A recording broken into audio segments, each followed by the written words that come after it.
Just to break the ice, an interview is two-way, and the company is looking at you and to see how you meet their needs and fit into their culture, and as well as you evaluating the company to see if the company is a fit for you. So I think one of the key issues is the mindset that it's a two-way conversation. The win is a win on both sides. You want the job, but the company also wants the best candidate. So it's important to look at that, and it influences your preparation. It's also important to note that the conversation about evaluation or what we would call the interview starts way before the meeting, when you're called on Tuesday at 10 a.m. for that discussion, and depending whether it's a multi-stage interview or single interview. The conversation starts early, from the application through that meeting or several meetings and way beyond. So you have to be cautious that you're being looked at, and hopefully, if I would call it a 360. And some companies will even ask the front desk persons, the persons you talk to on phone, how did this person behave? Because they want to understand, if I ask you to call some clients or some of our partners, how would you behave on phone? What was your character, and how did you treat the people who opened the gate for you, and so on and so forth. So it's important to have that in the mindset. But a few specific areas, you own your CV, so important to know what is on your CV or resume, because you might be asked something and you don't want to start blabbering over what you wrote and authored. Look at the job description, because usually it will have clues. It tells you what they're looking for. It will have clues on what is important, and prepare your example storyboard, your path. But usually would recommend having stories about what you've done, where you've succeeded. There's a recommended model called the STAR model: your situation, the situations you've been in, the tasks you've handled, the actions you've taken, the results you've had. It's important to, as we've said, it's a two-way. You need to understand the company. So ask around, do internet research. What is the company doing? What's their performance? What seems to be their challenge or their contribution in the market? What's their culture? Because as we'll discuss, you'll notice that people join, or sometimes people leave because of culture issues, not because of pay and so on. So what's the culture? What's the industry that the company is in, and the sector, and understanding the trends they are in, because they also want to feel that you understand the global perspective or the environment in which the company operates. It's also good to think about your communication, and as you prepare also sometimes they'll tell you, come on Wednesday at 2 p.m. And if it doesn't work for you, you can actually negotiate that time. Some companies are quite flexible to accommodate a change of time. So don't engage and have that conversation. And as I conclude on this, and as I've mentioned, that I don't think you can ever prepare enough, but it's important to know that you never have a second chance to make a first impression. As human beings, even before you speak, people are already liking you or starting to note what is not good about you, what is, shady and so on. So prepare, dress appropriately, arrive on time. You don't want to start making excuses on your first interaction. If you're writing your resume, make sure you spell check, grammar check, have, somebody to look at. And even for the interview, sit with somebody before the event and let them, walk through the session with you, and give you some feedback so that you prepare appropriately. I think it doesn't matter whether you're at entry level or middle level, going into senior level, going higher into, C level and even board level. Preparation is important. Understanding the company and the environment is critical, and bringing your A game to the table is critical. And understand that it's a 360. You're evaluating, they're also evaluating you.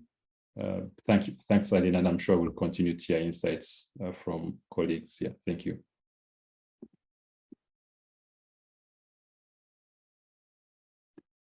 Irene, you may need to check your microphone, I think. Yeah. Thank you so much, Peter. That was very insightful. We've definitely picked out that the interview starts way before the meeting. So preparation is key. It's important to pick out the trends of the industry you're going to, understand them, understand their culture, look at the sector, and make sure your CV, your resume is aligned to the job description. Make sure you tell your story right. Be confident. It is your resume after all. So if we're asking questions about it, be ready to answer, right? And I think those are very good insights. We'll definitely be picking up more, which would then lead us into our next question, which I think I'd like to address to Joseph. Typical interview questions that we should expect. I mean, we've prepared, we've put on the right clothes, we've got our CV in order. What are those questions we should expect when we go for the interview at whatever level? And here we're asking you to speak to us about our demeanor. We've talked about the clothes, the executive presence, our body language. We're interested to know if perhaps these are determinants in the selection process or even finding us worthy of the role we're applying for. Joseph?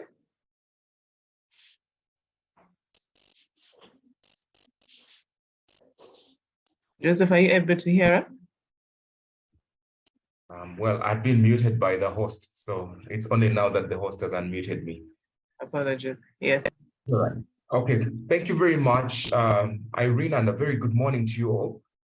I'd like to start off with, obviously, the standard question is to tell us about yourself. That is a very loaded gun. Oftentimes, we don't even realize how loaded that question is.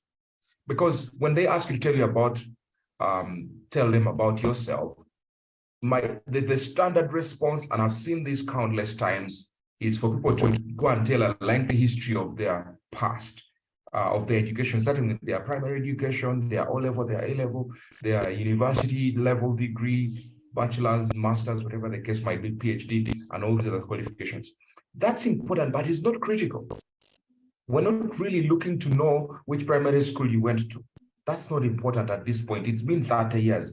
It's in the past. You know, you can't win future records with past glory. That's done and dusted. Let's move on from that. It's been 25 years already. Okay, so let's start with, what are you bringing to the table? If you're talking about your qualification, talk about it in a way that links it to this role that you're going for. How is it going to add value? Talk about your key highlights. What are the things that you've achieved exceedingly well in your previous roles? What have you been awarded for? What are some of the accolades in your trophy cabinet, so to speak? What have been some of the key performance indicators and key results that you've achieved, especially in terms of top-line performance if you're in a sales job or you're looking for a sales job?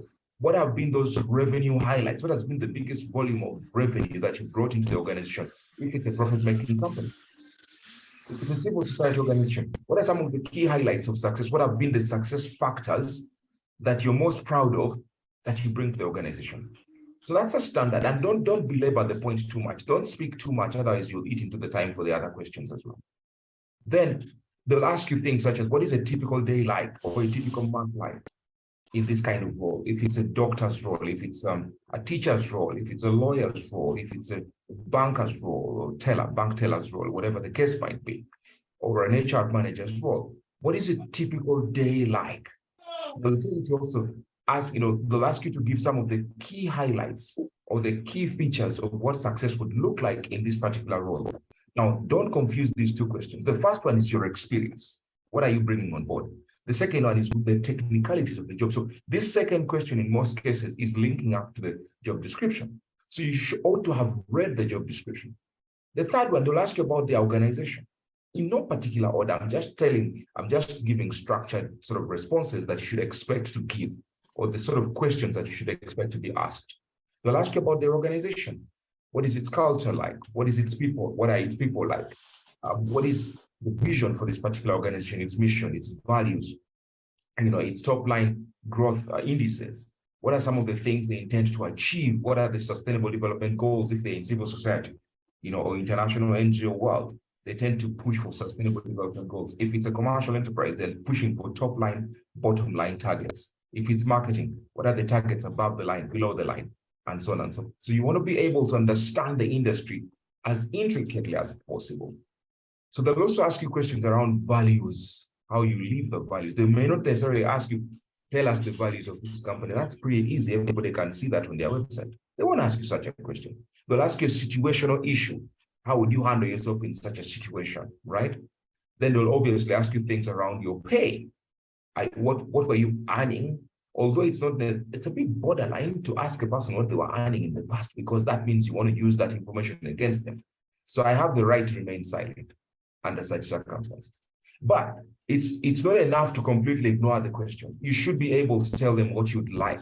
Now, one of the biggest ways to shoot yourself in the foot, and I've seen this countless times, especially younger graduate learners, people who are just coming into the organization for the first time. I've seen it where somebody says, you can pay me whatever you want to pay. That's a really annoying answer, to put it mildly.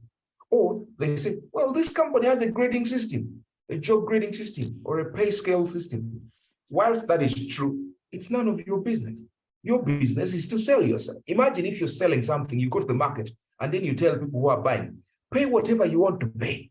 Me, I've brought a basket of tomatoes, you pay me whatever you want to pay. Are you happy with such a response? Would you be willing to walk away with whatever they're willing to pay? I highly doubt it. So why don't we use the same thing for ourselves? And finally, they'll ask you your notice period. How quickly can you turn around this thing called this job search that you're working on? If, for example, the job is vacant and the person who left has been gone for a couple of months and the urgency is high, the need is great, how quickly are you able to join us should you be the best candidate, all right? And then they'll also obviously ask you things around, are you comfortable with us checking your background with your past employers or in other ways possible? The best way to answer this question is yes. Because if you say, you start to raise doubts in the minds of your interviewers, in the minds of your potential employers, to wonder, why are you so cagey about us checking your background? What is it in your background that you're hiding that you wouldn't like us to uncover? So let's be brutally honest with them. Let's be upfront about the fact that they could check with our background. And without necessarily exhausting it, I've just given a few salient features of what some of the standard questions or structured interviews might look like. Over to you, Irene. Wow, thank you so much, Joseph. Clearly, this is a new one for most of us. Even me, I've picked up a few tips. When they ask me to tell them about myself, they're not asking about my educational background. This is my point to shine. This is the part where I show them what an asset I am and what achievements I've had in my career without really being a braggart. And then I need to also be able to explain what I am bringing to the job. So that means I should have read and understood what the job description was about. So I need to be speaking to the job description, not just talking about how, in 1999, I was selling tomatoes when they're talking to me about a legal position. And then also industry knowledge. This is very important. You can't go to interview for a job in a construction firm and you know nothing about what they do and how they evaluate things in there. And then understand the values of your interviewer. What are they about? And don't just read, but even have demonstrable instances, because that is what they're going to ask you about. And then the sticky question about our payments. Most of us are very shy because we're a society that has never discussed money. We don't talk about money, but we are learning. This is part of why we're here. We are changing from followers to leaders. Sorry? We are learning. So when they ask you about your salary, be ready to speak a figure that speaks to you. Believe in yourself. Know that you have the confidence and the expertise that these people are looking for, and ask. Do not be shy to ask. Thank you so much, Joseph. I'm very sure everybody has picked up. And also don't lie. Be open. Be sure that whatever this is they need to ask, if they need to confirm some of your references, be ready. Just say, yes, you can go and check with my referees. So, and this also then brings us to the next question, which I'm going to address to Susan. I know you have really interviewed very many board members. I mean, we've had your CV. And please highlight for us, what are you looking for at those interviews? Like, what makes you choose a particular candidate over another? Things that stand out. A follow-up to what Joseph has told us, but now from the interviewer's perspective. Thank you very much for that question. Good morning to you all. Happy Eid to all our brothers and sisters in the Muslim community. Now, at the board level, you need to appreciate that by the time you are invited to that interview, you are not the only one that is being considered. They have maybe 3 or 4 candidates, and yet you might find they have only one position that they want to fill. So the starting point, or from the point of view of the interviewer, the question is whether you are the right fit for the role, because at this time, it has already been established that the 4 people who are running, who are the front runners for the positions, already have the skills, they already have the experience. So the fundamental question is, would you be the right fit for the board? And in establishing that, usually the board is looking to see whether you have a good understanding of the industry, where it is going, because remember, at the board level, you're providing oversight, and you cannot provide oversight over something you do not know, you do not understand, or you do not appreciate, because most of the time management is coming to you to give guidance. So to the interviewer, it is important to understand the industry and where it is going. The other thing that is important are the contacts that you're bringing to the table, because in a business setting, remember, this organization is looking to grow. Even if it is the public sector, they're looking to make inroads with working with different government agencies. So those kinds of contacts that during the course of your career, you have been able to build up become very, very important at the board level. The other thing is your alignment of interests, your interests as an individual with those that the organization is trying to pursue. Because for the longest period of time, you're going to be the one giving direction. You, together with the team members, giving direction to the organization. So that one is also very important. The other one is your availability.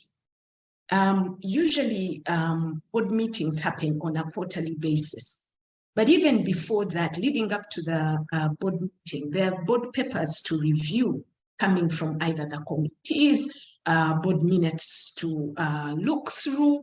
And so that by the time you're going to the board meeting, you're ready to engage with this discussion. So at the time of the interview, depending, we have a way of introducing ourselves and talking about the 10 different things we are doing. And the interviewer is listening and saying, if we add you to the board, will you actually have time for you to engage with the papers? Because you're coming from the point of view where you're thinking to yourself, I need to talk about this, I need to talk about that. But somebody on the other end is sitting back and saying, if you're already doing 10 different things, chances are you're not going to have the time to give this role the time it requires. So this is something you need to be cautious about, so that you identify those things that you think are very important for you to talk about, as opposed to giving the whole list of things that you're trying to do. The last bit I want to talk about is previous board experience. Usually they ask for this, or they want to see you provide evidence of previous board experience. And that is because at the board level, like I've mentioned, you're providing oversight, and you are usually presented with different issues, restructuring of an organization, a merger and acquisition, those kinds of things. So your previous board experience would be able to demonstrate that probably when you were sitting on these other boards, you had similar situations, and therefore you would be able to bring that knowledge, that experience, that expertise to the organization. So in a nutshell, those are some of the things I think would be important, an understanding the industry, ensuring that you know where it is going, your alignment with interests of the organization, the availability to attend, as well as your previous board experience. Thank you very much. Thank you so much, Susan. That was very succinct, but very enlightening, and I've picked up quite a bit. First, make sure you're the right fit for the board, so be aligned. Know your industry trends. Don't just come to our board because you want to be called a board member.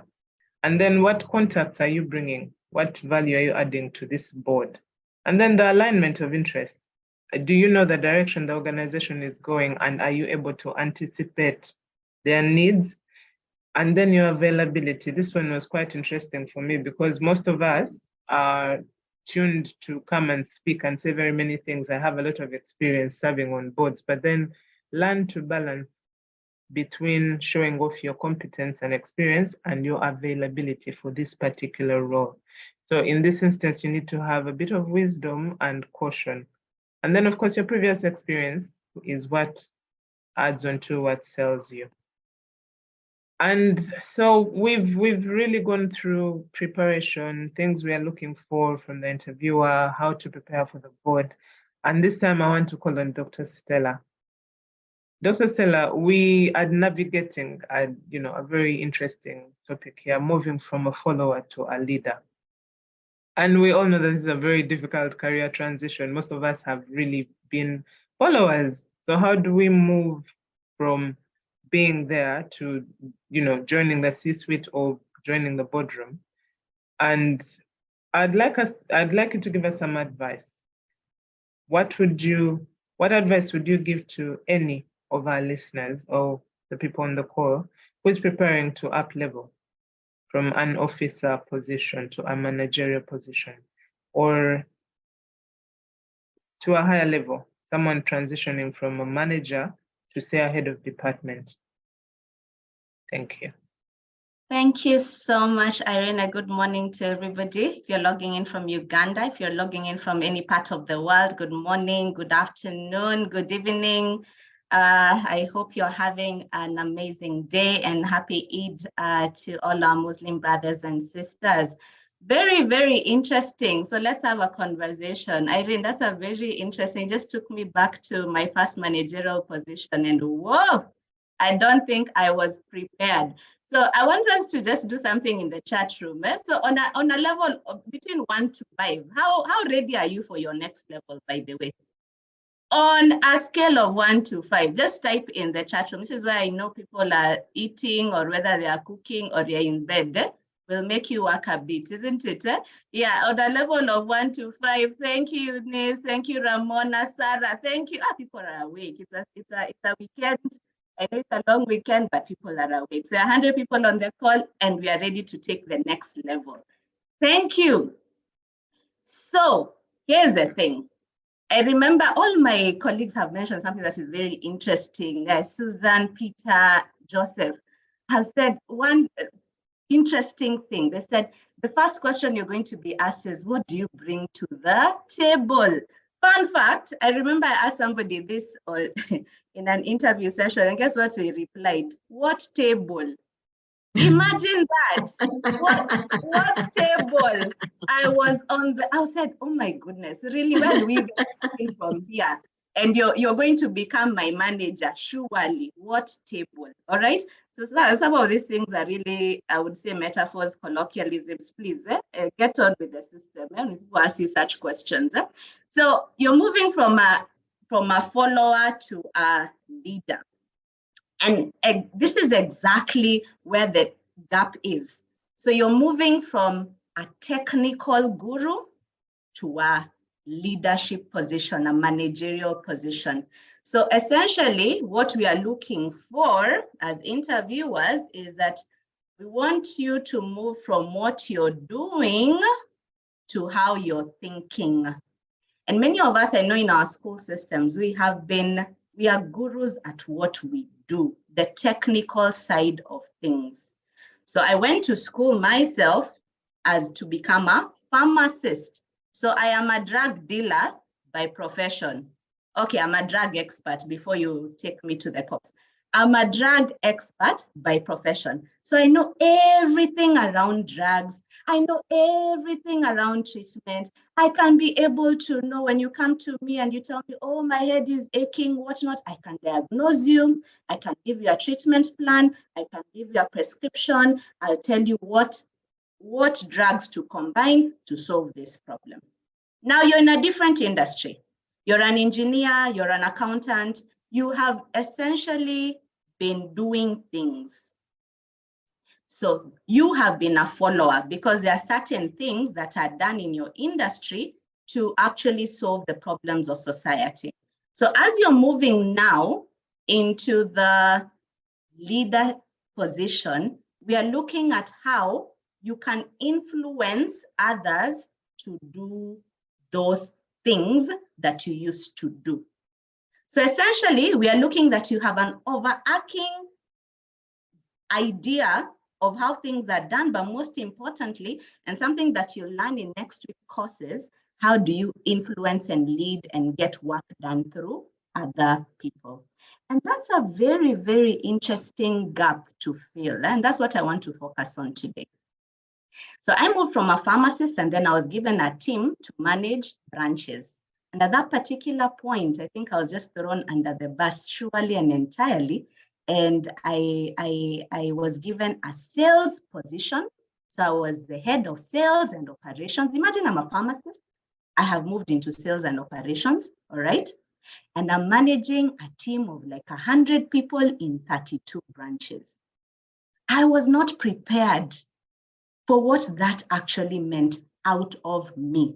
So I'm going to give you tips of what I learned, but also tips of what I have been able to coach other people through time, not to make the same mistakes that I did. So I was good at what I did. I had acquired some selling skills. So I was good at selling one-on-one, but now I needed to influence a team to be able to do the work, all right? So what essentially you need to be working on are two different areas, the hardware and the software. I always give an example of a phone. You see, I don't know if you can see my phone. So a phone, everyone has a phone, right? What you see is the hardware bit, that is you. But what is important is that the software bit is what actually makes this phone superior or inferior, the software bit of it, all right? So the first thing you need to be clear about is that one of the things that they're looking for is your software, so that you can make the hardware look very, very good. So let's go to the three things that you need to do in each area. The first thing that you need to do is this. In the hardware space, you must know your stuff. You have to know you have to be an expert in your industry. You can't wing it, all right? So if you're an accountant, you can't wing it. So if they require that, and I know different organizations have policies and procedures in regards to at managerial level, these are the minimum requirements. You've seen advertisement with job interviews saying that, you know, we are looking for somebody who is able to do 1, 2, 3, and this is the minimum qualifications. You can't wing that. So you must know your stuff. So if they require a CPA, please start doing the courses. If they require an ACCA, please start doing the courses. You know the requirements for your next level, all right? So it's important for you to know your area very well, because one of the things I really believe is that when you get better, people you will demand that you grow bigger. And that is the whole nature of being headhunted, yeah? That you're good at what you're doing right now. And then we are saying by law of stewardship, we can give you something more. So be good at what you're already doing. Sharpen your craft. Very, very important. You cannot be every performance appraisal, you are failing at what you're doing. Nobody trusts you with more. It's really a principle in life. Number 2, in the hardware space, you must get interested in the whole business as a whole. And this is very important. You know why? Because beyond now going to the next level, you're not just going to be, again, being told, I want this report by Thursday. You're going to be influencing the fulfillment of the objectives of the organization. Remember, you're now being paid for how you think, not what you're doing. So you must be interested in the whole value chain of the organization. So if you're an accountant and for instance, you're in a retail business, you must get interested. What happens at the branches? How is supply chain done? How are people doing sales? You can't say, let me tell you, in this day and age, by the way, and I know my colleagues talked about that an interview is really selling yourself. You can't say you're not a salesperson. Every organization wants to make money. So essentially, as a manager, you must be interested in how money is made. And how money is made in terms of making the money or saving the organization money, you must be interested in the whole value chain. So get out of your comfort zone and go to the other departments and get an idea. Don't become an expert in there, but get an idea of what happens there so that you can be able to think how the general value of the general value you're bringing to the table affects this organization going forward. And let me tell you, when in the interview process, they're going to ask you that. They're not going to ask you your docket alone. They're going to ask you the whole big picture thinking. Then the other thing in the hardware I'd want to emphasize on is that you must have critical problem-solving skills. You can now no longer go and say, government ituyambe. You know how it is very interesting as a follower, you're always going to your manager, I have a problem, please solve it. I have a problem, please solve it. Now you're the manager, all right? So you have to understand how to solve problems at that particular point. So the buck stops with you. So problem solving skills are very important. Very interesting, we write that on our CV. And then when you ask somebody, tell me a time where you solved a problem, they can't answer. Tell me a time when you are a critical thinker, they cannot answer that question. So going back to your CV, all the things that you've written as your competencies, please tell us a story about it. All right, so let me summarize very quickly on the software bits. And this is what many people call soft skills, but I call them power skills because they make or break you. And this is where I'd want to emphasize, and a call to action for so many people is that you have to work on yourself more than you work on your job. You have to work on yourself more than you work on your job. You know why? Because people do business with people they know, like, and trust. So if you're not a likable person, you cannot be trusted. I promise you, it's a deal breaker. Yeah. So you can't just, transform overnight from being a person who is so horrible to a person who is so nice that all of us want now to work with you. The truth of the matter is people need to be attracted to what you carry. And what you carry is really self-development, personal development. And we're going to go through that next week in detail. Now, the first thing I want you to do is to check your attitude. Yes, in your organization, you're so used to cocooning with other people and doing what? Lugambo about the business. Oh, they're doing the wrong things. Oh my goodness, I can't believe my boss is like this. I can't believe this company is going down. I can't believe, oh my goodness. As a manager, you're the manager. You're the one who people are talking about. So your attitude has to be a positive attitude of that we can win this thing. Because when you're hired as a manager, you're hired from a perspective of you need to position this business to have a competitive edge in the market. So you have to be the brand ambassador of the business. So imagine people asking you about your company. You're like, Vanange Vafu. This business, yeah.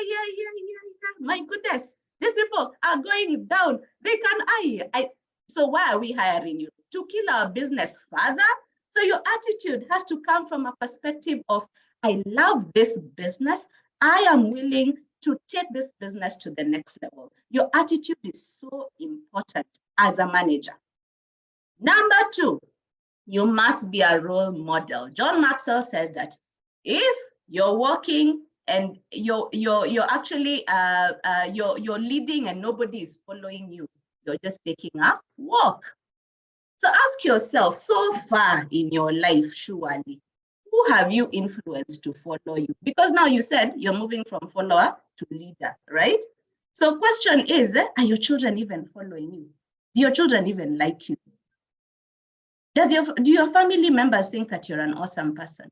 Do your colleagues feel that, you know what, I know this person, I don't know where they're going, but I want to follow them. And that's the whole essence of leadership. It is influence, nothing more, nothing less. So ask yourself those questions that, am I a role model to anybody, quite honestly?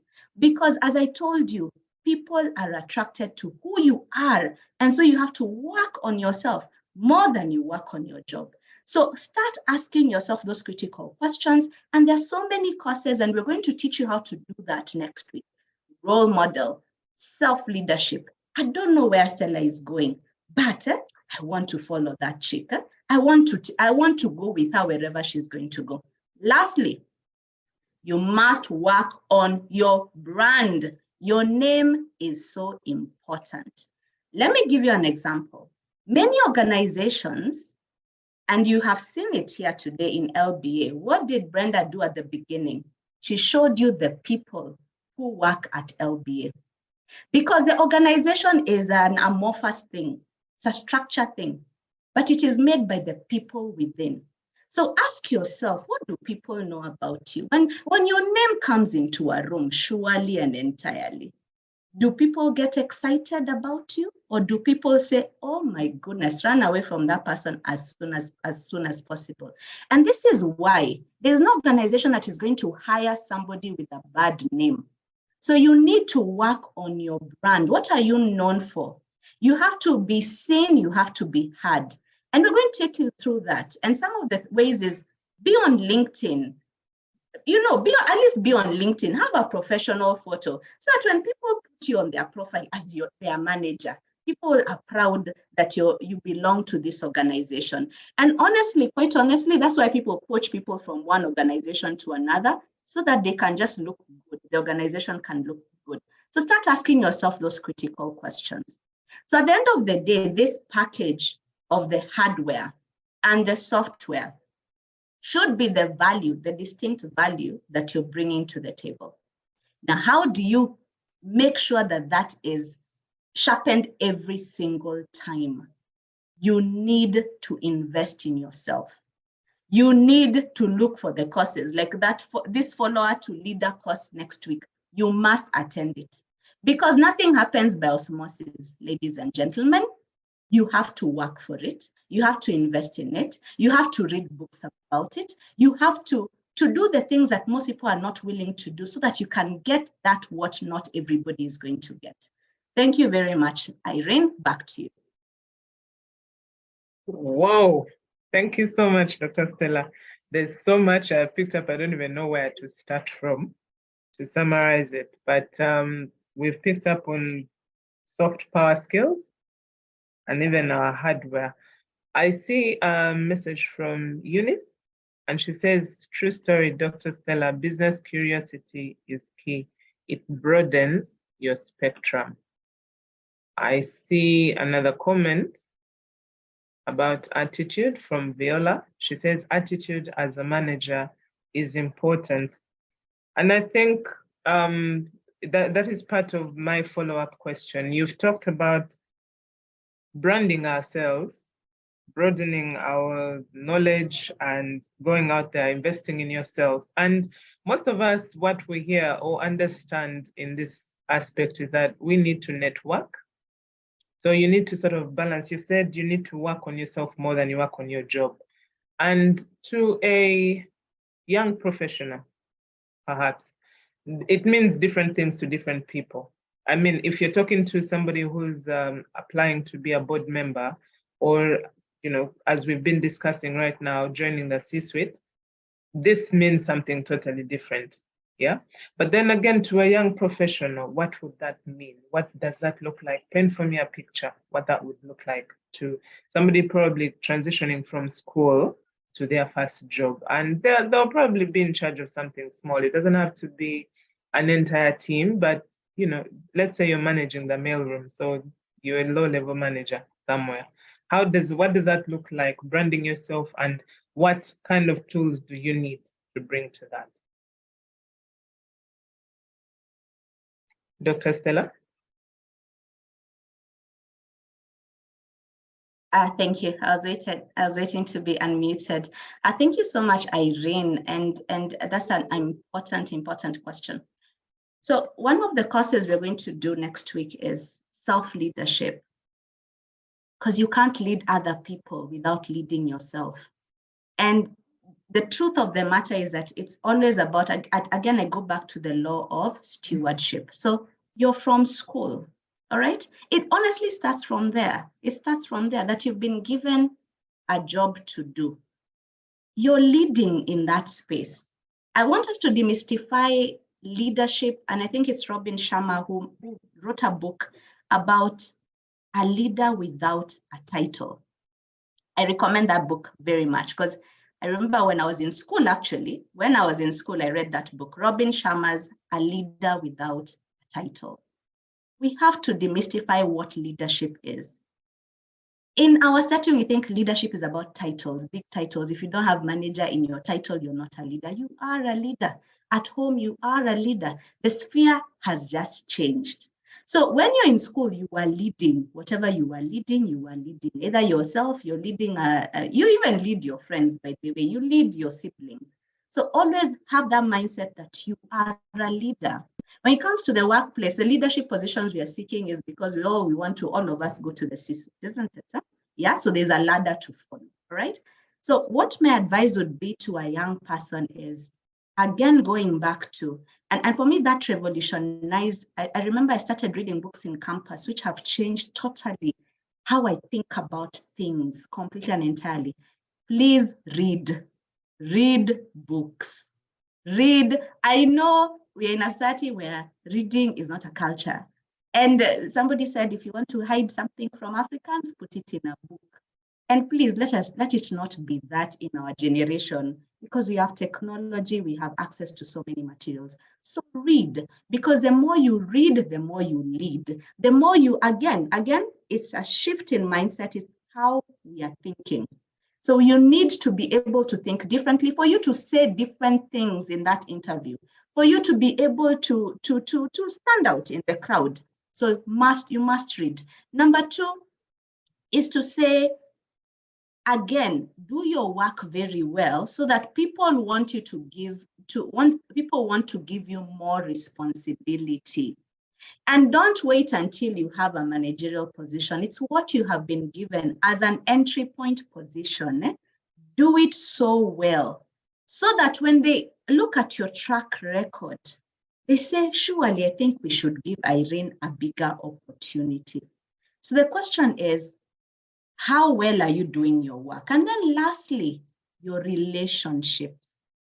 Most of us, when we go into a place, we now cause havoc in organizations. You must be known as a peacekeeper. You must have good relationships with people around you.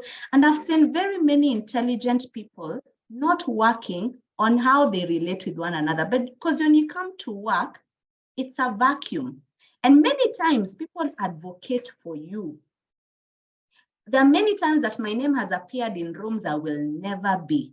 So the question is, in a room that you're not in, have you formed relationships? And I think that's what my colleagues were talking about, the networks. Within that entry point, that you've come into this entry point position, you are working with people, and what they know about you are good things. Because I promise you, just like what Joseph mentioned, people will do a background check and they will check your character. How well do you work with other people? So for me, Irene, I think those are the three things that I would say. As an entry point position, please read to work on yourself. Please do your work very well. Please nurture the relationships of the people that you're working with, because that's what is required for you to move out of that level to another level. And that will be in the next week's sessions in details. Thank you. Thank you so much, Stella, Dr. Stella. I'm seeing in the chat room, Tim is saying being an influencer is not easy. We live among different people, but it can be done with putting effort. And I think that's what Dr. Stella has been laboring to explain for the last time. John says, thanks for the presentation. How can one brand themselves in a toxic working environment?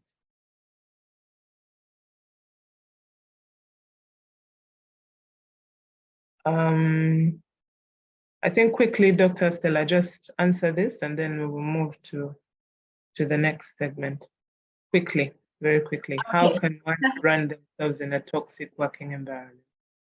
Thank you. Thank you so much for that question, John. The truth of the matter, it's not easy. The spaces we work in are not easy. And quite honestly, even the higher you go, you remember the higher you go, the cooler it becomes. No, the higher you go, the hotter it becomes. Something called politics within organizations. We'll get to learn about that at some point. Yeah. How do you manage politics? Well, those are things that we're not taught in school. This is my approach to toxic environments. Question is, can you change that environment? What do you have control over? And my school of thought is, if I can't change my environment, and the only thing that I can change is myself, then I focus on myself. Yeah. And many times I know it's not easy, and it's not easy to turn a blind eye to it, quite honestly, because these things affect. The times I know I've worked in places where, oh my goodness, even fear going to work in the morning, because you're like, it's like we are fighting the whole entire day. Yeah? It's like wearing armor, literally, to go and fight. And you're like, oh my goodness. So the first thing is focus on yourself. I know the more you focus on yourself, the attitude, the everything, what happens is that you rise above that toxic environment, because now you become a better person than where you are. And if that place doesn't change, I would really recommend, I say life is too short, quite honestly, to actually stay in an environment that is killing you. But number one, when you focus on yourself, you start realizing, and especially politics, I've always seen that sometimes when people see that this thing is not getting to you, they stop doing what they've been doing. And that's why I'm saying focus your energy on you building yourself. And when they realize, hey, Stella is not even concerned about all these things that we're trying to do to pull her down, because we're in a society sometimes where people have the pull her or his down syndrome. People are trying to pull each other down. And because it's a scarcity mindset. So you work on yourself of the things that I have mentioned, so that you become a bigger person, a better person. And sometimes when these people, because toxic environments are caused by people, they see it's not affecting you in the way that they want it to affect you, then they just stop doing it. And sometimes they actually change to, again, role model to follow you. I have seen that happening. So I'd say focus on yourself. You may not have the control to change the environment. Thank you. Thank you so much for that. I'm seeing a comment in the chat. No more excuses to fail to read. Audiobooks are now available. One can audio read while driving, in traffic, or while seated in a taxi. Thank you so much, Eunice. Yes, we don't have any excuses anymore. And now that we've really talked about us as a person, maybe it's time to turn the camera back to the other side, the interviewer, and just try to understand, where interviews are oral or written, they can be, these days with the global village that we live in, the interview may be online, it could be physical. How does one prepare to ace their written interview? There is that interesting thing called the psychometric test that all of us have seen or heard about at some point in our lives. and even the online interview. This one I'm going to address to Susan. How do we prepare for that interview? How do we exit? How do we come with, what do we bring with, or what do we bring? How do we show up for that written or oral interview? Thank you very much, Irene. On the call, we have a human capital expert. I would request that he gives us his insights, because this is what they do on a daily basis. Maybe if Peter can take that question.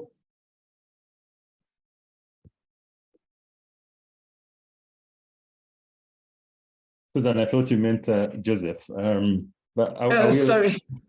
I will. Yeah, I'll share just some thoughts, and perhaps Joseph will add on. I think at the end of the day, and it's a theme cutting across. An interview is an interview. Call it a conversation. Call it whatever name you may. Say a rose is a name. A rose is a rose by whatever name. Written, oral, online, physical, competence, and so on. At the end of the day, you need to prepare. You need to see what the company is looking for. I think as Dr. Stella has labored to demonstrate, excellence is not an event, it's a habit. You have to demonstrate that you have been reading, you've been doing all these things, so that when you tell a story and demonstrate your competences and skill sets and your fit, one can read through it and know what you're telling us actually is you. It's not just a staged performance for this 1 hour or 2 hours we are evaluating you. For online, which because of COVID has become more prevalent, but has always been there, and some of the international roles and other interviewers have used this before. It's not a new thing per se. It's also good to prepare your environment. You don't want to be being interviewed and then there's a truck passing by, playing loud music. There is chicken in the background. There are kids running all over. Prepare your environment so that you minimize interruptions, you minimize noise, background noise, and so on. Your lighting, you don't want to turn your camera on and nobody can see you and it's all dark. Your sound equipment, your internet connection, you don't want to be in the middle of an interview and you run out of bundles and all those things. So for that 1 hour, for those 2 hours, for those 30 minutes, invest in a good environment. Clutter at the back of your room, your wall that is behind you. If you don't have a laptop, borrow one. I mean, just prepare and come ready for that. If it's physical, I think the same rules apply. Show up, be ready, so that you can demonstrate that you're the right person. But please also be prepared, I think, something that we've not mentioned, to ask questions, to engage, not just to be on the bouncing board, so that one can see that you're also interested in us. You're seeking to learn, to understand, to clarify some biases or thoughts that you've had. Perhaps Joseph can comment on psychometric or any other insights that you may wish to add, but those are just some thoughts off head. Thank you. Joseph, some insights for us? Online interviews, physical interviews, psychometric tests, common words in the interview space. Joseph?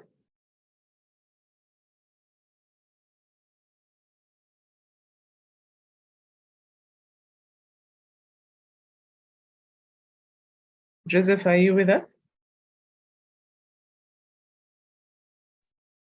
Yes, now I am. Yeah, so Irene, the structure of the interview is really not the issue. The issue is the employer will decide whichever way is best fit for them to bring out the competencies and the skills required from this particular candidate or these candidates for this particular role. So as opposed to focusing on purely one of the assessment methods, which is the interview, I'd like us to focus more on the assessment center as a whole. So the assessment center includes things such as psychometric assessments, aptitude tests. Oftentimes I hear candidates calling me and saying, I have an aptitude test with Bank of Uganda tomorrow. I have an aptitude test with such and such an employer tomorrow. Give me some tips and tricks. I say there's none. There's no tip or trick for aptitude tests. You cannot prepare for an aptitude test. You cannot prepare for a psychometric assessment. Stella Kivila is an expert in Clarity 4D, which is a psychometric assessment tool. There is no such a thing because it's not a measure of intelligence. It's not an IQ test. It's a personality assessment. Why are we doing personality assessments where we need people who are sharp? Why are we not doing an IQ test? Well, it's simple because, like the old English saying, you cannot have a square peg in a round hole. If you're looking for a personality X to do a job Y, you're not going to find personality B to do the same job Y. Why? Because this individual will be a misfit. They'll not fit. They'll be culturally not fit. They'll be psychologically unfit. You talk about safe workplaces. There was a very important question asked a few minutes ago about creating a psychological safety at the workplace. It was about toxic workplaces. Oftentimes, the reason why managers are toxic or leaders are toxic is because even they don't know they are toxic. They suffer from a severe lack of self-awareness. So if you're going to create an environment in which there has been if you're going to come into an environment in which there has been toxicity, let's say the previous manager was toxic and they were set aside, maybe they were terminated or dismissed, or maybe there's even a court case. You want to be able to come in with a safe pair of hands and be the calm after the storm. So they're looking for a personality that is calm, that has emotional intelligence of the highest order. So it's not necessarily true that if they score 79% in the interview, that they're the best candidate for this job. No. There have to be other parameters. So that's why we call it an assessment center. So there could be aptitude tests, could be psychometric assessments to understand your personality type, your color, which colors you lead by, right? The green, the red, the yellow, and the blues. You want to be able to understand, is this person extroverted or introverted? Does this person have extroverted thinking or introverted thinking? Extroverted behavior or introverted behavior? Actions, thinking and actions. Why? Because if anything, one of the best decisions you can do for your organization is to assemble an A-class leadership team. Because everything rises and falls in leadership. Leaders have been determined to contribute up to 70% of the success of the organization. So it's critical that you take your time choosing leaders. Otherwise, you'll suffer what is called an induction crisis, which means this person will get to probation and then they'll fail their probation within 3 to 6 months, and then they have to be set aside. Thirdly, there are certain very unstructured ways in which you can look for ways to hire people. They might call you to go and play golf with them on a golf course on a Monday morning. For 4 hours, the CEO is just having a conversation with you, the board chair is having a conversation with you for 4 hours on the golf course. You're just walking from, hole to hole as he parts and he tees off and so on and so forth, or she for that matter. All they're doing, they are understanding your temperament. How do you act under pressure? Sometimes they'll invite you for an end of year staff party. And because the tables have all types of drinks and spirits and wines and cognac and liquor and brandy and liqueurs and everything, you get excited. And then it's like washing down. It's like and they are watching your behavior, your conduct. This is the sort of person we're hiring for our organization. Nothing against alcohol per se. But how do you behave under the influence? What if they intentionally rile you up and make you sort of get angry? How are you going to respond to that? So don't just be driven by the structured interviews. In fact, very many leading organizations today are moving away from the structured interviews to an assessment center, which includes a whole set of tool sets and toolkits. Of course, there's the written interview. Written is straight. It's just an intellectual test. Basically, it's just a test of how good you are. IQ. It's an IQ test, not an EQ, but IQ test. Not emotional intelligence, but actually your intellectual quotient. How well do you understand? If it's engineering, you need to understand your engineering like the back of your hand. If it's accounts, you have to understand accounts. If it's HR, you have to understand HR. So there's a room for that, but let's not just be skewed towards that alone. We're looking for a more rounded person, a person who is more understanding of our environment, our competition, who thinks forward, who thinks backwards, who understands the culture of the entity and how best they bring their best self to add value to that particular culture. So I guess that pretty much might have touched a few areas here and there as far as that question is concerned. Over to you, Irene. Thank you so much, Joseph. Yes, that was very helpful. I've learned a few things, new words that I think I'm going to ask our panel to sort of expound on. But the important thing is that in an interview, we are looking for the right people to be put in the right places. So even whatever way you are evaluated, whether it is written, it is oral, it's a psychometric test, an aptitude test, just understand that the organization is trying to get to know you.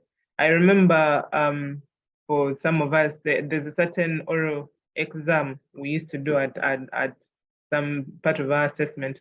And there was a particular question that once in a while used to show up. You'd go to the panel and, you'd find them having breakfast. So they'd offer you breakfast.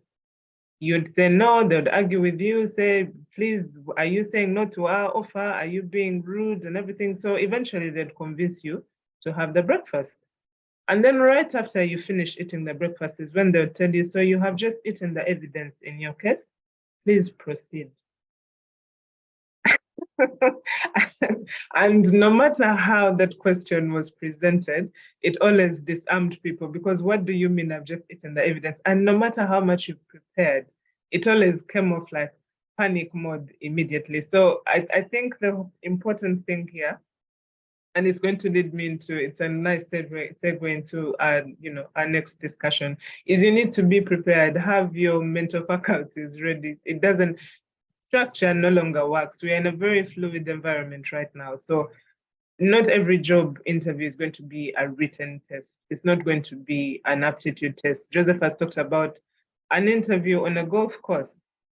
We've had situations where, you've been invited to dinner and then thereafter they said, listen, we apologize, you're not a fit for this job. And you're thinking, why? Did I not hold the fork properly, or did I not chew well? But the important thing is the conversation you brought to the table at that point maybe was not a good fit, or there's something that you mentioned in your talk that sounded that came off as bias towards the agenda of the organization. So maybe I'll just ask Susan quickly. Walk us through. We had a few interesting words from Joseph: emotional intelligence and IQ. Just talk us through quickly, what are those and what is their importance when we're doing an interview? How do we show up with that EQ and IQ? Thank you very much, Irene, for that question. Now, I'll start with the aspect of emotional intelligence. These are things that sometimes are not told to you, but at the end of the day, people will react if you do not know them. A simple example I can give is that you walk into the interview room and nobody has told you you should not sit, but that the chair is there, and what you're thinking, I think I should go ahead, pull the chair and sit down. But actually you were supposed to stand and wait until you are invited to sit down. And then it is assumed that you're coming for an interview, and therefore you need to have your papers with you, nicely arranged, such that if they say, do you have a copy of your CV?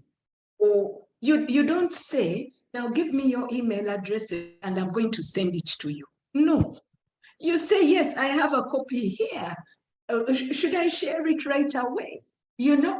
So, and it shows you were prepared, you came, you knew what you had to do. Usually there is a panel, and on the panel, there are people who've been placed there for different reasons.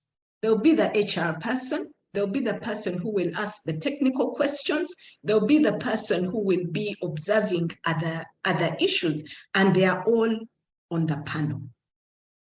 Emotional intelligence demands that you should know that as you're talking to each of these people, you speak to all of them. And how do you do it?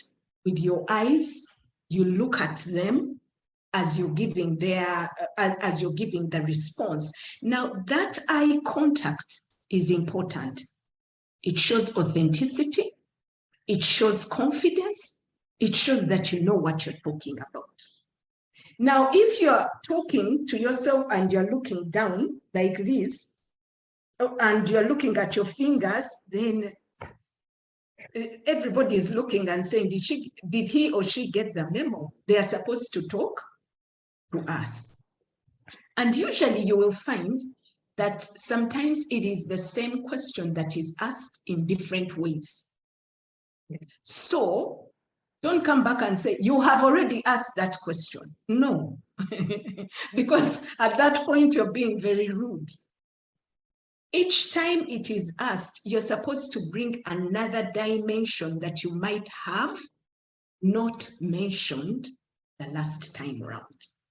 So it is not a mistake because all of them are there and they are listening to each other. So you cannot immediately assume that they are making a mistake because they are asking the same question in different ways. It just means you haven't answered the question the way they want, and therefore they are asking it again to help you. Because sometimes you think they are daft. No, they are not. They're just helping you. And you need, emotional intelligence demands that you pick up on those things. And that at the back of your mind, you get the message that by the time they're asking it in different ways, it means that probably I've not answered it correctly. And they are giving me this opportunity to come back, to kind of salvage myself and bounce back. That is the emotional intelligence. And emotional intelligence requires that you read the body language in the room, because if you're doing a good job, there is positive body language. You'll see people nodding their heads. You will see them sometimes smiling, and it is a conversation. If it is going badly, you can see that people are just getting through the questions and they're like, this interview had better come to an end as fast as possible, because in the first 5 minutes, they've already decided whether you are the right fit or you are not the wrong fit. So you need to read the room to see what is happening. And usually the positive signs are if people are having a conversation with you, they get off the script and they are even able to have follow-on questions based on what you say. Then you know that I think I'm doing something well, but again, don't become too confident. If usually people have already decided that we need to end the interview, they will usually just run through the questions. They're like, and this one, and this one. Okay, do you have anything for us? Okay. And then afterwards, they're like, hey, yeah, happy that one has come to an end. It was going on endlessly. So that is on the emotional part. Now, the intelligence part. This is where you apply your knowledge, your experience, and your expertise. Okay? And what comes to mind is an interview for a senior position where I was on the interview panel, and it was a finance position. And this person came, had a first class in finance, had an MBA from a fantastic university. Basically, from the looks of it, she was at the head. She was like, if she aces this interview, the job was hers. Now, in the opening, at the time the budget had just been read. And therefore, the question was, what are your thoughts about the budget that has just been read?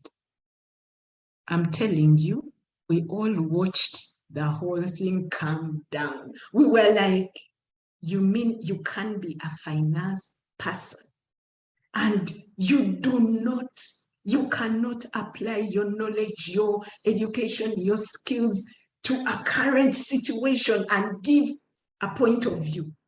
Now, the first question she asked us, which budget? And we were like, oh, okay. So the person, the finance person was saying, oh, the Minister of Finance has just read the budget for the country. So what are your thoughts? And here it was a question that was designed, you know, this was an opportunity for her to show intelligence. But at that point, I understood how our cram work works against us. You know, in our schools, we cram everything. Now, at that point, she failed to apply her knowledge, her experience, everything she had learned to a current situation. And that's how the curtain came down. It wasn't because the grades were not good. No, they were very good. By the time you get a first class, there's a certain, we believe you're pitching yourself at a certain level. It all came down. We failed to see the intelligence because we had an expectation that if you have learned finance and all those things, you could do a simple analysis and tell us what the budget was saying. So, yes, to test intelligence, they will require you to apply your knowledge and skills to a situation going on and basing on the quality of that conversation. Somebody can see that, okay, is this person pitched in such a way that at the strategic level, they can think through some of these issues, understand how they are going to impact the organization, and probably even come up with a strategy on how to navigate that situation. So if you fail to apply your skills to what is going on around you, then the natural conclusion is that you don't have the intelligence. You've crammed all the information, but you're not able to apply the information. So that is what I can say about the emotional and then the intelligence quotient. Thank you so much, Susan. Yeah, from today's learning, what I've picked up is really the interview is not so much about the interviewer as about me. It's a moment for me to demonstrate what I know in a way that is helpful and meaningful to my interviewer. And I think that then leads me to one of my final questions. And I see it's something in the chat room as well, which will sort of mix it up together. Somebody's asking, is it bad not to have questions after an interview? And for me, how I want to phrase this to Joseph is common pitfalls and mistakes that we make in the interview at whatever level that may not necessarily be what Susan has talked about. Other things, like for example, we've all been told we must have questions after the interview. It's good manners or not. What happens if I don't have? Is that a mistake? Is it a pitfall? Must I ask questions? And if I have to have questions, what kind of questions so that I don't, fall in my own trap of wisdom at the end of it all? That's a great one. Irene and whoever asked that question in the chat, it's not cast in stone that you have to have a question at the end of the interview. I mean, use your own judgment. If the interview has been going on for an hour and a half, chances are it's just a polite way of saying the interview is over. Do you have any question for us? It's a nice way of saying, we are done here. Please let not the door hit you on the way out. So it doesn't mean that you have to give us anything. We're done. It's been an hour and a half. We've talked everything. We've squeezed the juice out of this orange. We've understood who you are, and we've made a decision already. By the time you're going out, we'll be talking behind your back and saying, this guy is the best thing that happened after sliced bread. We should hire him. Or he's an absolute waste of our time. He shouldn't come back. We already have the decision. We're just going to score and then, inform you, write to you politely and say, thank you very much for showing up last time. However, if the interview has been anywhere between 30 to 45 minutes, maybe up to an hour tops, you might want to restrict your question to 1 or at most 2. At most 2. If you go beyond 2 questions, nobody tells you this. It's like now you're the one interviewing the interviewers. You've flipped the script. Now you've taken over their role of being the interviewers. Who is the interviewer now? Who is the interviewee? Don't go beyond 2 questions. 1 is sufficient. At most, if you really must, 2, and brief ones. Don't be laborious. Don't talk a lot. Don't be verbose. Get straight to the point. Now, one of the most important things you want to ask is, this role that I'm coming into, is it a new role or was there a role holder before? Why is this important? If it's a new role, it means there's a lot of learning to do. You have to be at your A game. You might be asked to even write your own job description. You might be asked to write your own performance contract. You might be asked to write a lot of policies that will guide this new role. Okay, come up with its budget, come up with its framework, come up with its scorecards. There'll be so much heavy lifting. But if there was a role holder there before, then you know you have a template to pick up with or to pick up from, and then you'll run along with that. Okay, so that's the one thing. Avoidance, something that you asked a very nice question, Irene. What are the things to avoid? Because you might be shooting yourself in the foot. Surely, you can't use this last question, as important as it is, to ask, so when do I hear back from you? It's none of your business. What sort of waste of time of a good question is that? You've blown a great opportunity to ask an excellent question in asking something absolutely senseless. Don't do that to yourself. They know when they'll get back to you. Usually it's between 2 weeks to a month. Why? Because there is a background process that is involved. Even if you're the best candidate, they have to do some background checks. They have to check with your referees. They have to check your character references. Sometimes they have to do a financial reference check as well. They have to do so many things about you. In some international organizations, they even insist that you have a clearance by Interpol of good behavior, certificate of good conduct by Interpol. They will insist on these things. They'll ask for so many things. They'll ask for your spouse, your children, if there are medical benefits. So before they give you an actual offer, there's a lot of work that goes into the background. Plus, they have to decline all the other candidates and give them negative feedback. They have to give them feedback, write to them or call them and say, thank you for trying, but it wasn't your turn this time. So that process can take anywhere from a week to 4 weeks. So be patient. If it spills over to 6 weeks, you have the right to write an email to them. From 6 weeks onwards, just say, I'm just curious to understand, is there any feedback from this interview process, or has it completely been set aside? If you're not the successful candidate, they will tell you. If you are, they'll also tell you to be patient because they're still doing some background work. So surely ask 1 question if you can. If there's no need, surely don't ask. Just say, thank the panel for hosting you and move on politely out of the room. Don't forget your documents. Pick your academic certificates. That's another mistake. Some people leave whole envelopes with original certificates and diplomas and degrees and masters and transcripts and everything. Don't do that, because now you might forget, and by the time you come back, the cleaners have thrown everything in the trash, because now all your certificates from Makerere and wherever else, Manchester, are gone because you've not been very careful. So those are just small little tips and tricks. And perhaps you've not asked this question, Irene, but I'd like to speak about the need to maintain absolute confidence when you speak to the panel. Maintain eye contact. Whoever asks you the question, address them by their name, either formally. If they introduce themselves by their first name, there's no harm in calling them by their first name. John, Peter, Irene, Stella. But if they say, if they are very formal, it depends on the organization. If they're very stiff and formal, then refer to them by their titles, Mr. or Miss, okay? Yeah, that way you maintain the decorum of the interview. So maintain eye contact, speak well, pronounce yourself well, speak with a loud voice, don't be soft and whisper. There's no microphone in interviews. I've never seen an interview where they give a microphone, testing 1, 2 microphone. No, there's no microphone.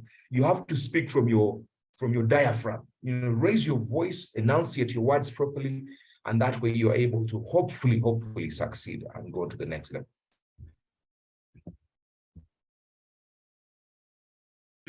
Yes, thank you so much, Joseph. You're very right. Eye contact, posture, it all speaks to you as an individual. And it's part of the evaluation. We talked about it earlier, your body language, how you speak. Some of us are soft-spoken, but at that point, when you're soft-spoken, you're not inspiring confidence. Even I can't be talking to you about figures, and I'm like, Yeah, so I'm whispering. My body language is saying I'm scared and I'm not really confident or sure of what I'm saying. I need to come, as we've said, it's a showcase of what I can do. So I need to be confident and know that what I'm speaking about is, I have knowledge of it. Earlier on, Peter told us that your CV is your document, so you need to be very sure of what is in it and what you're talking about. So if I said in my CV that I'm an expert at something, I need to be speaking like somebody who knows my facts off the top of my fingertips. And that's a mistake we make. We walk with timidity into the interview space. I have a question from Raymond. What advice would you give someone who goes for an interview where their counterparts are more experienced and more educated, but they want to,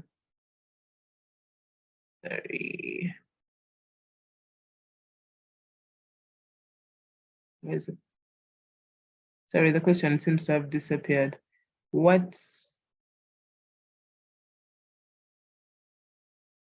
And you would want to emerge numero uno, which is Spanish for number one. Yes, thank you so much, Susan.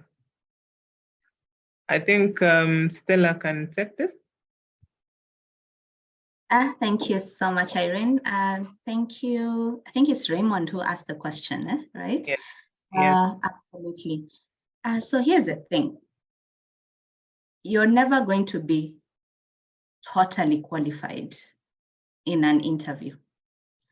And it's something that I call the imposter syndrome, something that I have struggled with for a very long time. What's an imposter syndrome? That you're always feeling that you're not good enough. And haven't you seen people who are less qualified, earning more money than us, taking jobs that are bigger than us, like living this life better than us? Yeah. So I would want to say it goes back to what I said, attitude. Developing a winning mindset means that you have to get rid of the inferiority complex. And how I have done that over the years, and I'm still a work in progress, is I have done a lot of personal development. I'll give you an example. Just go and Google on YouTube how to be confident, like what Joseph has mentioned, how to get rid of imposter syndrome. Immerse in yourself that kind of learning. And slowly but surely, you're going to realize that there's something unique you bring to the table. I've always said that the fact that your thumbprint is different from mine, and you're not dead, Raymond, you still have something to bring to the table. So as you go into an interview where you perceive that your counterparts are more qualified than you, and why I'm saying perception is because of what society has told us qualifications are. The schools you attended, some of us are feeling inferior because we went to certain schools, all right? I went to Nairobi River Primary School. Literally, there was a river passing through our school. You went to, I don't know which school. So you're always feeling inferior based on the primary school you went to. Maybe you didn't make it to the top schools that people, brag about, the schools, where everybody till today, at 50 years old, you still reference your high school. Maybe you didn't go to that school. Maybe you didn't go to the university that you wanted to go to. Maybe you don't have the grades in terms of the grades, the grading system to compete with your counterparts. That's what society has told us. That's what you're referencing, Raymond, as more qualified than me. But if you really listen to what we have been talking about throughout this conversation, we haven't really focused about what is on that paper. The paper you have or the paper you don't. What we have focused on is you as a person. The biggest qualification is you as a person. So as you sit down and evaluate your counterparts, ask yourself, who am I? And what is it that, quite honestly, somebody will miss out if I'm not on their team? That's a winning mindset. How do you develop a winning mindset? Is a daily habit. I listen to so many podcasts. I don't wake up like this, I promise you. By the way, I don't wake up with all this energy. This energy is created. How is it created? I listen a lot to positive things in a world that is so toxic, in a world that I'm always pushed down. I listen a lot. The more I listen, the more I become, the more I learn. And that's why I love Traffic University, Google University, School of the Hard Knocks, which is actually life, right? I love it. You know why? Because that, you can never buy that. Those things that you can never buy, that's your biggest qualification. And for me, I'd say focus on those things, on who you are, your biggest qualification. And for the things that you now have as your qualification, as everybody else has mentioned today, have the ability to demonstrate. And I think most of the things that we don't do so well, especially in our part of the world, because of how maybe we were raised, that humility is good, you know, and I call it humility in quotes, that you don't toot your horn, you don't talk about your achievements, the things that you have. Make sure that you leverage on that and then back it up with who you are, Raymond, because who you are is your biggest qualification, all right? So when you walk into that room, have the ability to demonstrate the qualifications, experience, expertise that you have. But most importantly, we like people who have a winning attitude. But that attitude, you must work on it. And I've told you how I do it. I listen to positive things every single time because I need that for my survival, all right? And that is going to crash. Just go back and maybe do a bit of, there's so many videos and something we're going to talk about next week a lot in terms of the courses that we have, self-leadership. You have to get rid of the imposter syndrome, that you're not good enough. And that limits us in pursuing the next level. I don't know whether I've answered you, Raymond. You can confirm in the chat room. I'm happy to clarify further. Thank you. Thank you so much, Stella. I see our time is running very fast. And yes, this is the right time for me to inform our listeners that next week, starting on Monday, we are having the follower to Leadership Bootcamp. And it will be starting on Monday. It's a very interesting course that you need to do. We've had over and over again, invest in yourself. This is how you start. I see many interesting questions in the room, and I know most of these will be answered. So it will be $90 or $300,000, and we'll be studying every day from 5:30 p.m. to 7:30 p.m. So make sure you follow up, ask questions. The faculty is with us. Ask questions on how you can get there, and you will have a more enriched discussion there. So we have a few questions here before we do our final question for the panel from me. So let's just answer a few from the participants. One question: if offered, would you accept a cup of tea at an interview? Any of you can take this because you're all experts. So whoever is quickest can answer this. If I'm given a cup of tea at an interview, would I take it? Should I accept it? I'll share my perspective, Irene, if I may. Early in my career, I interviewed with PricewaterhouseCoopers, and as part of the journey, it was not for, what do you call it? You've just eaten your evidence. Yeah. They made offers of water, tea, and so on and so forth. One, I don't think there's a right or wrong. You have to read the room and read the context and the environment. And I think, as Joseph mentioned earlier, you may be taken for dinner, or you might be taken to a staff party, and so on and so forth. I would keep it safe. Don't go grabbing everything. I know you mentioned cup of tea, but it might also come with a sausage and I don't know, whatever it is. You don't want to be talking and then there's food in your mouth. So be judicious and judge the environment. A bottle of water or glass of water is fine.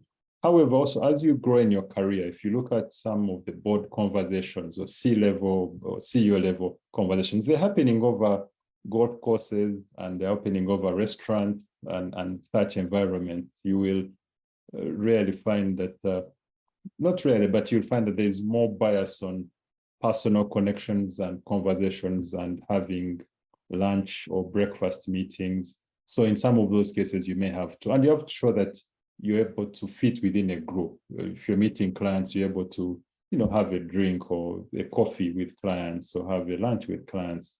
So yeah. I think I wouldn't say it's don't take it. Again, you don't want to sound cocky and rude, but also be cautious. And you may accept and take a sip, but again, don't go gobbling everything down and watch your manners. And some of these things come into play. Sometimes not so much about the tea, and that's not the challenge. The issue is so much about what's your tea etiquette, what's your drink etiquette, what's your etiquette in terms of where you're eating from. Are you eating as you walk? Are you eating with speaking and with food in your mouth? So sometimes they're not judging whether you took the tea or not. Sometimes they're trying to see what's your etiquette, because we are going to send you type powerful investors, our angel investors, and want to see whether you're able to represent our brand. And our brand is not so much what you wear, sometimes not even your qualifications and so on. Our brand is how do you fit in and make people comfortable around you, and you also feel comfortable around them. So again, I think the points are: be cautious, read the room, make judgments. Depending on the circumstances, accept the tea or water, try and fit in. But again, it's not, you're not going to solve your hunger problems here. It's just more of trying to fit in the environment. But colleagues can add on this here.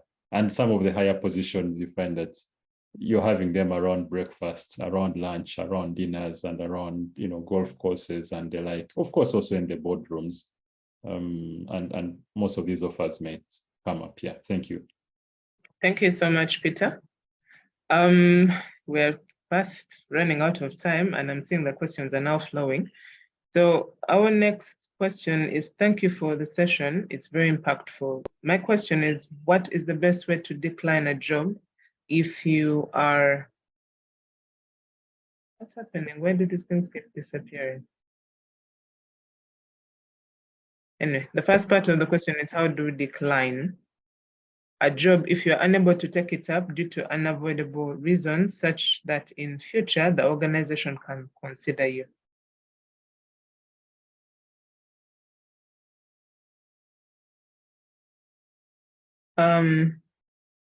We seem to have lost Susan. Joseph, do you want to take this? Sure.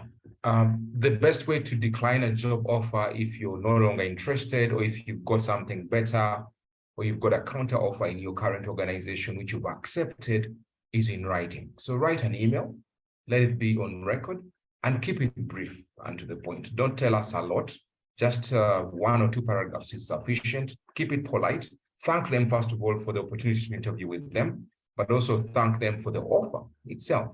And just say, you don't even have to give a reason, by the way. You're not obliged to give reasons. You could just simply say, at this point in time, my circumstances might not permit me to make the change or the switch to join you. And you don't have to explain. You don't owe anybody an explanation. But once that politeness is there, then it's likely that they will understand. Of course, they'll be very disappointed, because if you're the best candidate, its chances are high that they have been spending months and months, if not weeks, if not a very long time, trying to find the best fit. And perhaps you are the best fit. And now they feel like you've turned down the offer. They might be a bit salty about the fact that you've turned down their offer. But also, the second part of the question is to guarantee a chance of you being rehired, or rather hired, by this particular organization in the future.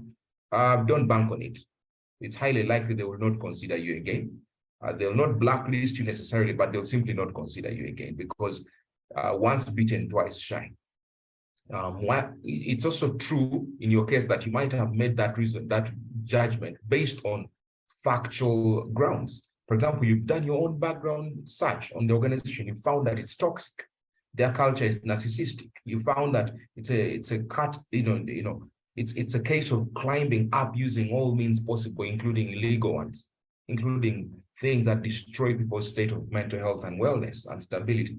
So you might have discovered, for people who have left that entity, that it has a bad brand reputation. And so you don't want to compromise and leave a safe workplace, psychological safety, for a place that is toxic and narcissistic. So you don't want to go in there. Or perhaps you've disagreed on the pay.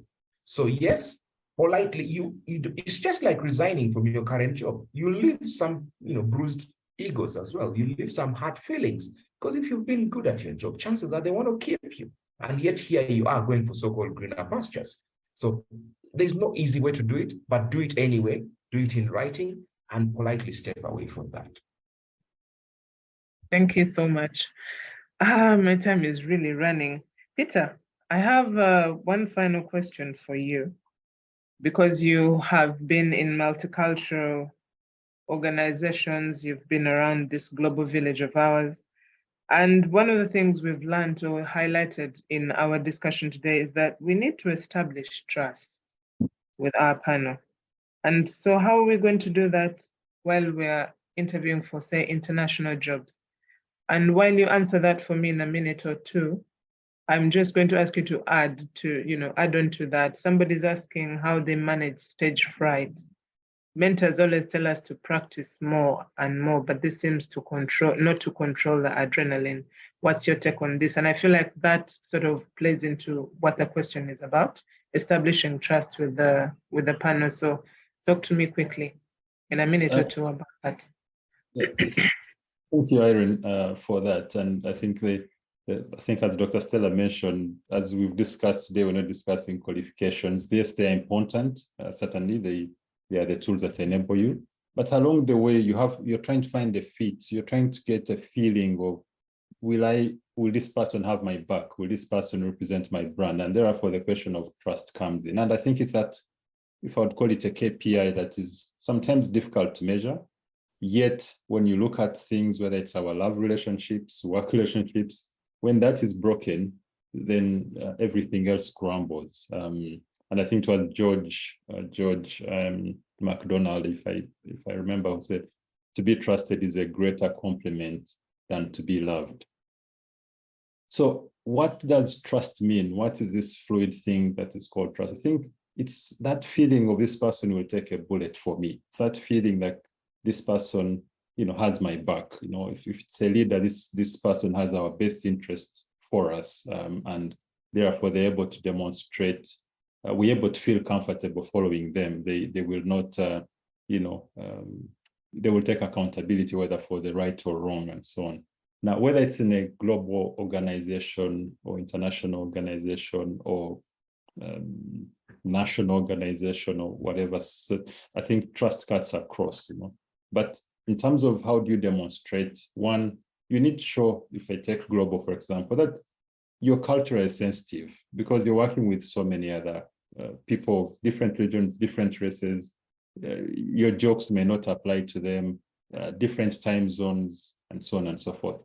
You have to, of course, demonstrate that you know the job, because at the end of the day, usually they say you're promoted to your next level of incompetence. So if I'm very good at, if I take our secondary education at senior 3, then I'm promoted senior 4, then I meet new challenges. So then I have to have a mindset of reading, of discovery, critical thinking, and we'll cover some of these issues next week. Can I connect the dots in this volatile global world and so on? People tend to gravitate towards other people who they feel they have things in common, values in common, or who complement them, or who are cooperative. So you have to demonstrate that you're a team player, that you work as colleagues, and you're able to, you're focused on the greater good. So smile, be relaxed, enjoy the moment. Your body language will tell a lot. Sometimes you will say this, but your body language is saying something totally different.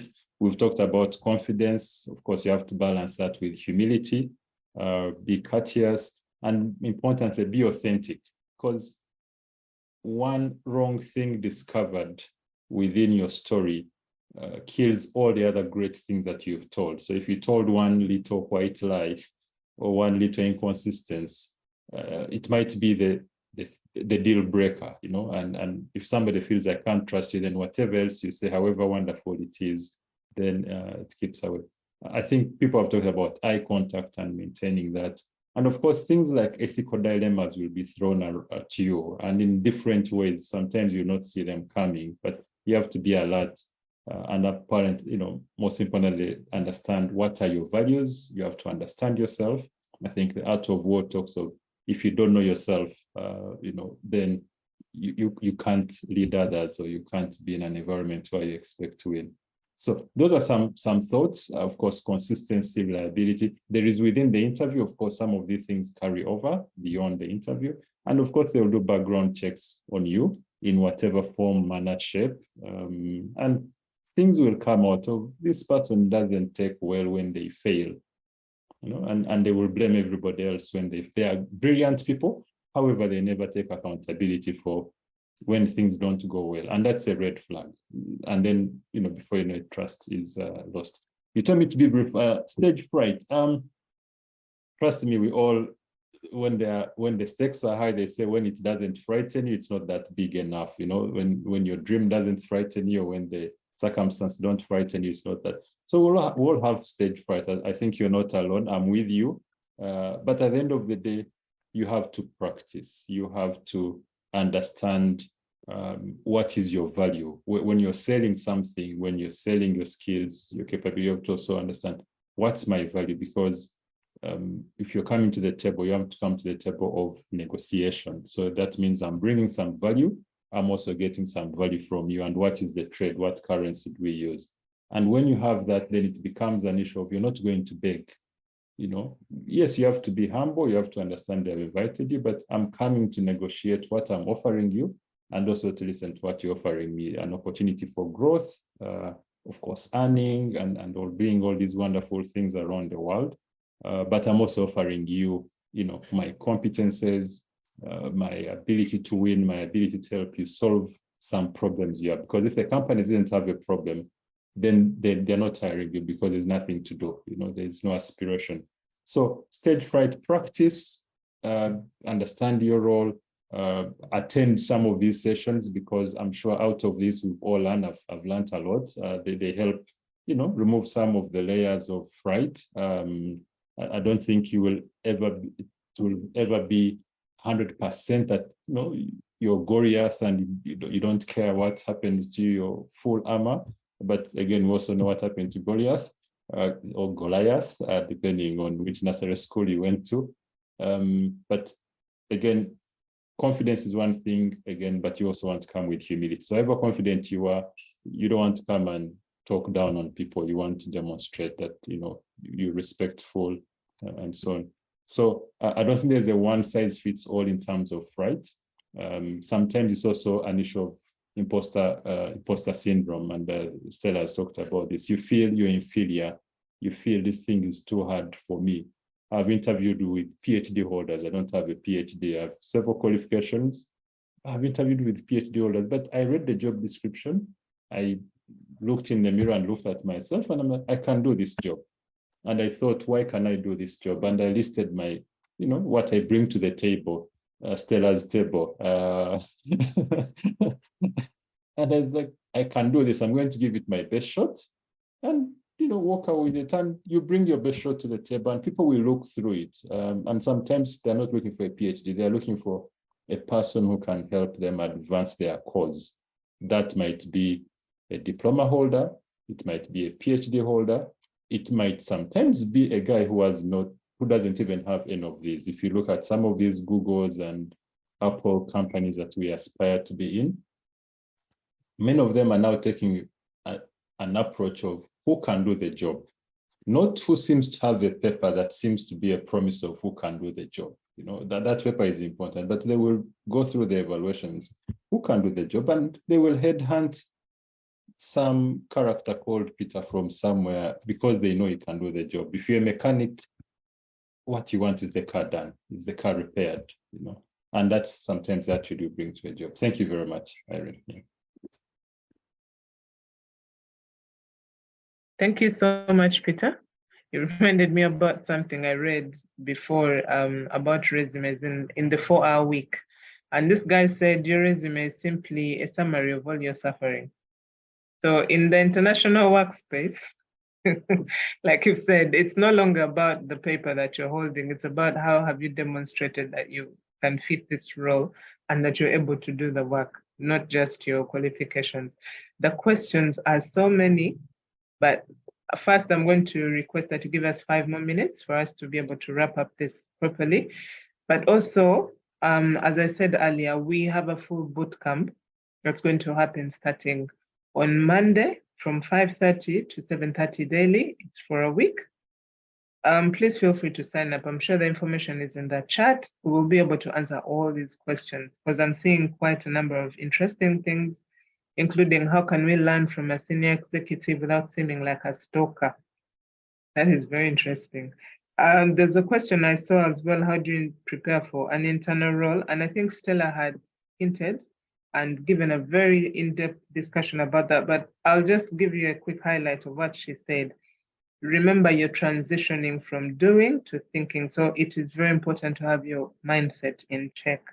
You know, it should talk to us about your hardware and your software, sharpen your craft, understand what your role is going to be, level up in your reading, in your expertise, in your interactions, but all that will be answered and given more depth when we get to the boot camp. The person who's asking about the stalker, I'm going to ask one of my faculty members to answer that, but in their wrap up, because the time is really fast spent. We're supposed to stop at 11. I'm going to ask you, give me 5 minutes.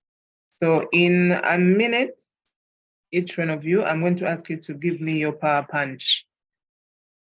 And the power punch being what we are taking away from here, or what we would like to leave our audience with, that memorable quote or thing that you want to tell them. And being the lady that I am, I'll start with ladies first. So I'll start with Dr. Stella. Please give us your power punch as we wind up. Thank you so much, Irene, and thank you everybody for joining us. This has been such an informative, fruitful conversation. I've really enjoyed this conversation. I've learned a lot. I'm going to employ all these insights in my next interview. So 2 things. One, always remember, for you to, I'll use Irene's statement, level up, we need to be faithful and fruitful. Faithfulness and fruitfulness. Faithfulness is doing the right things. There's nothing wrong with you. You come to work on time. You've never been found doing anything wrong. And many times, most of us are there. We are faithful. We just come to work and we hope one day somebody is going to look upon us and promote us. Yes? By osmosis. Faithfulness. That is important, that you remain faithful. But I want you to think about the next level. On top of becoming faithful, consider being fruitful. What is fruitfulness? This thing that we've been talking about here. You must identify, are you solving a problem? What problem have you solved? What problem are you solving? And package that, because that is what is going to take you from being a follower to a leader. So I would want you to consider faithfulness and fruitfulness. Most of us are faithful, but we are not fruitful. If I ask about how you turned around something, you've not done it. If I asked about a time, which is actually in the interviews, if I asked about a time that you got a problem in your department and you fixed it because you don't have a title, you've not done it. So there's nothing to talk about in that interview process if you're not fruitful. So faithfulness and fruitfulness. Lastly, we cannot learn how to ride a bicycle by reading a book. It has never happened. I have never seen it. If you have seen it before, please let me know. The only way we learn how to ride a bicycle is by riding the bicycle. And that is where skills come in. Skills cannot be taught on paper. Yeah, you have to do it, fall down until you master it. So I want you to consider, especially communication skills, practice, practice, practice, practice. And my call to action on that is every time you walk into a meeting, I don't care whether you are the cleaner, whether you are the whatever it is that you do in that organization, you cannot afford to walk out without saying anything. So I want you to consider 3 things, my call to action in this riding a bicycle. Either you will pray, either you will comment, or you will ask a question, or you will do all the 3, but never leave a meeting without saying anything. Why? Because if you cannot practice where you are right now, forget about practicing when you get there. Thank you very much. Back to you, Irene. Thank you so much, Stella, Dr. Stella. That is very, very insightful. We have learned to be faithful and fruitful. This talks about applying our skill and knowledge. All right, Susan, let's have your power punch in a minute.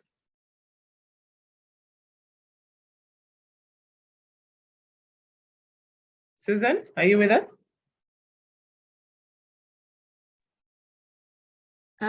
Thank you very much, Irene.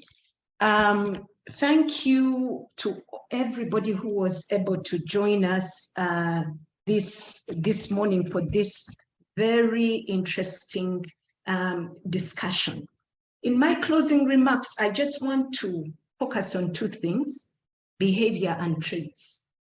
In most of the submissions from the panelists, it all ended up, all the conversations ended up focusing on the B and the T, the behavior and your traits. And the only way we start changing behavior, we start changing our traits, first of all, by sharpening the saw. In 7 Habits of Highly Effective People, they talk about sharpening the saw, which Stella has talked about at length, learning new skills, changing your mindset, reading books that build you as a person. So when you sharpen the saw, you put whatever you have learned from these various resources into practice. When you put them into practice, you become better. I want to also share with you another book, The 5 a.m. Club, which talks about behavior and how you change your behavior one day at a time and build these habits that later become winning habits. It doesn't come by default.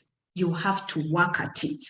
And progressively, and in that book, it said that if you practice something for maybe 60 days, you get to a point where it has become a habit. So what we are talking about is progressively building the behavior and traits that now get us into these senior management roles or even into the C-suite roles.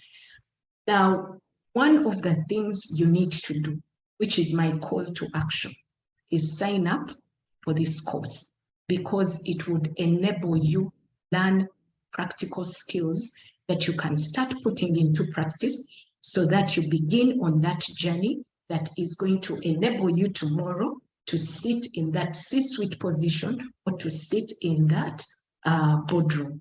Thank you very much for joining us this morning. Thank you so much, Susan. Yes, we are working on our behavior and our traits. This is something we are taking away today. And I'll call Peter. Peter to also give us your power punch. Thank you, Irene. Thank you for the moderation, and thank you, colleagues. I think we're over 100 on call, so your time is much appreciated. Coming to engage and have the conversations.